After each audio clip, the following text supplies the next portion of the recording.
Ang Pasko ay sumapit, tayo ay magsiyawit. Maligayang maligayang Pasko sa ating lahat.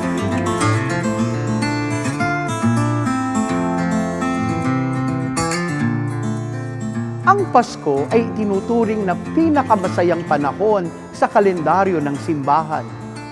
Ito ang panahon na maraming ngiti ang muling nabubuhay. Maraming pusong sugatan ang unti-unting naghihilom at maraming taong muling natututong umasa. Kaya ngayong Pasko, balikan natin ang kahulugan nito. P-A-S-K-O. Pasko. P. Pag-ibig. Pag-ibig ng Diyos na hindi napapagod magmahal kahit tayo ay paulit-ulit na nagkukulang. A. Asa.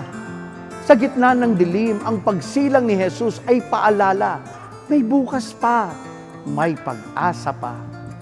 S. Salo-salo. Hindi lang pagkain sa mesa, kundi buhay na pinagsasaluhan. Oras, tawanan, at malasakit. K. Kapatawaran. Pasko ang tamang panahon para bumitaw sa galit at yakapin ang kapayapaan. O. Oo sa Diyos. Tulad ni Maria at Jose, ang Pasko ay paanyaya na muling magsabi ng Oo Lord, kahit minsan hindi malinaw ang lahat. Mga kapatid, huwag nating hayaang matapos ang Pasko sa dekorasyon at handaan lang.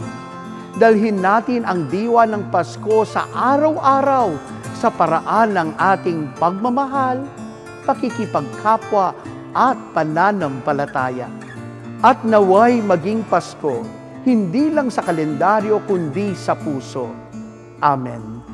Muli ako po si Father Ramil D. Tapang, SSP, at kasama ang produksyon ng Hello, Halo, Halo. Muling bumabati, maligayang Pasko sa ating lahat.